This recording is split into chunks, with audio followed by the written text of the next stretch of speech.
Nesse vídeo vamos falar sobre os Salmos 82 até 89.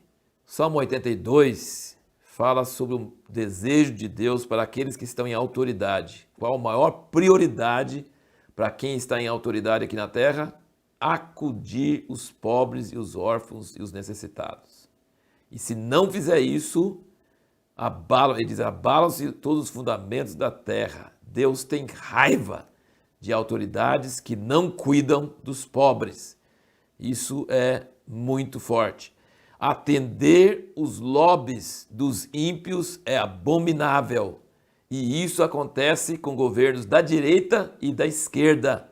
Quando o homem está no poder, ele presta atenção para os lobbies dos ímpios, que não têm desejo de ajudar os pobres. Mas as autoridades deveriam ajudar os pobres. O Salmo 83 diz o seguinte: ó Deus, não guarde silêncio, não te cales, nem fiques impassível, ó Deus. Pois eis que teus inimigos se alvoroçam e os que te odeiam levantam a cabeça. Astutamente formam conselhos contra o teu povo e conspiram contra os teus protegidos. Dizem eles, vinde e apaguemo-nos para que não sejam nação, nem sejam lembrado mais o nome de Israel. Isso é a chave do antissemitismo. O antissemitismo odeia Israel e querer apagar ele do mapa para que não seja nação e não seja lembrado mais o nome de Israel. É contra Deus. E como Deus eles não podem atingir, eles querem ser contra o povo dele que carrega o nome dele. Israel não pode existir mais. Quantas gerações isso tem perdurado? Até hoje, mesmo depois do Holocausto, o antissemitismo está forte no mundo. Coisa impressionante, coisa impressionante. Se você medita sobre a história, e aqui nesse salmo ele fala sobre a vitória sobre Midian, o que Deus fez com eles e tal, você meditar sobre a história dá combustível para as orações de hoje. Esse salmo aqui teve combustível. Qual é o combustível? Foi lembrar da história. Os salmos de Asaf têm esse perfil, eles lembram da história e isso dá combustível para a oração de hoje. Fala muito, agora nós voltamos a ter vários salmos dos filhos de Corá, como nós tivemos antes.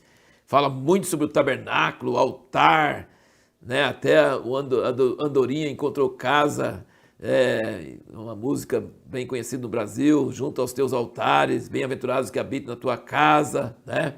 Eles gostam muito de falar sobre a casa de Deus. E não podia deixar de ser, gente, você precisa ler esse livro, Recede. Você não leu, leia, para poder entender os salmos. Quer ver? No Salmo 85 tem duas menções disso, o versículo 7 e o versículo 10. Salmos 85. E o Salmo 86 tem 3, 5, 13 e 15.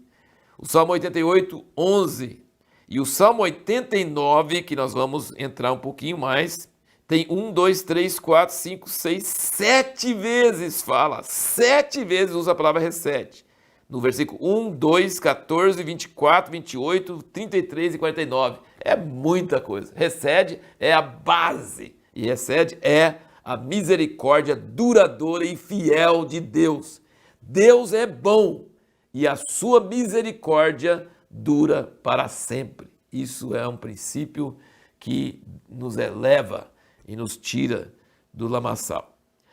Antes de comentar um pouco mais sobre o 89, o 86, versículo 9, fala o seguinte: todas as nações que fizeste virão e se prostrarão diante de ti, Senhor, e glorificarão o teu nome.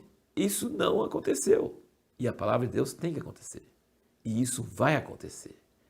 Sabe quando isso vai acontecer? No milênio. Depois que Jesus voltar, tem 1000 anos, onde todas as nações que fizeste virão e se prostrarão diante de ti, Senhor, e glorificarão o teu nome. Toda a palavra de Deus registrada na Bíblia tem que se cumprir. É necessário que se cumpra. Por isso que a gente sabe que o milênio certamente acontecerá. O Salmo 88, preste bem atenção. Se você está deprimido, não sei se eu indico para você não ler ou indico para você ler. Fico na dúvida. De qualquer forma, é o salmo mais deprimente da Bíblia.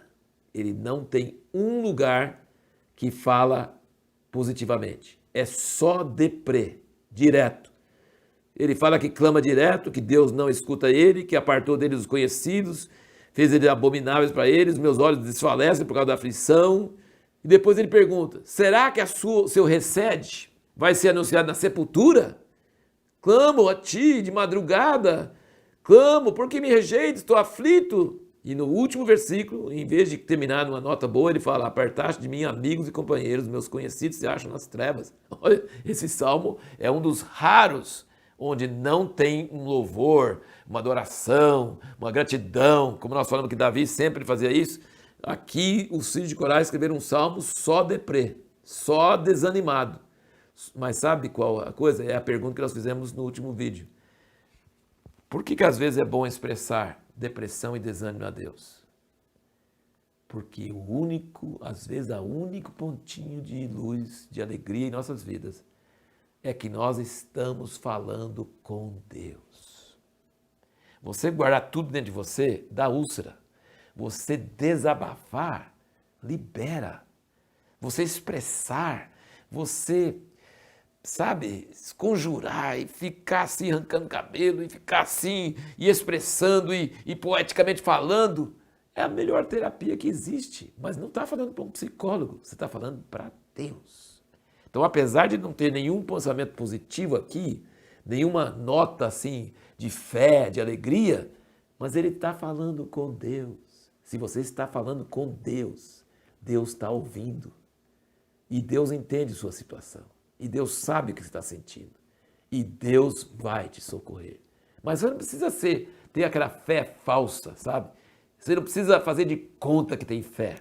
Você não precisa, fazer ginástica mental para tentar crer. Não, expressa para Deus tudo que está sentindo. E Deus está ouvindo, e Deus vai te atender, e Deus vai ouvir. Então isso é maravilhoso. Por isso a resposta é, ajuda sim, expressar com sinceridade os seus sentimentos a Deus, seu clamor a Deus. Agora nós vamos terminar falando sobre o Salmo 89. E o Salmo 89 não é nem dos filhos de Corá, nem de Asaf, é de Etã.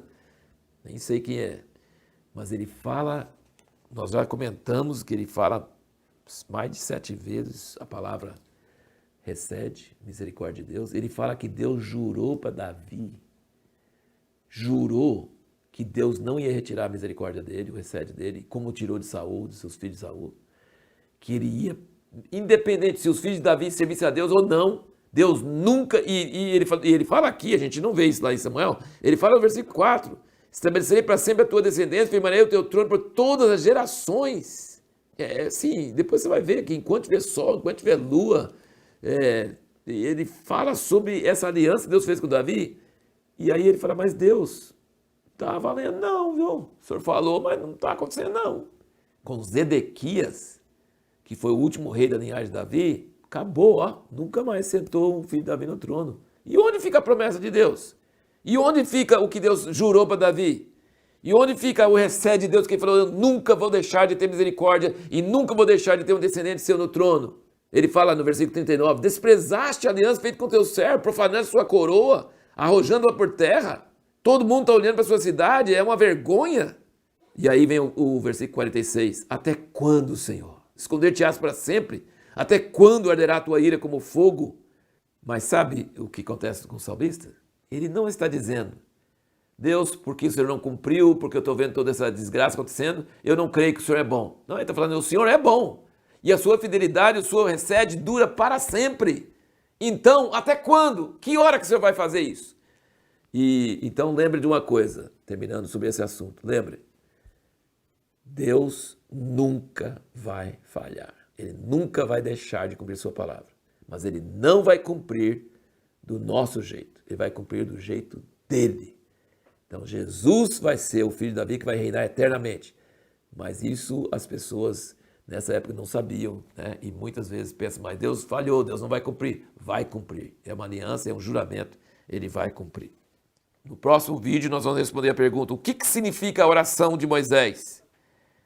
Ensina-nos a contar os nossos dias. O que significa essa oração? O que implica? Ensina-nos a contar os nossos dias.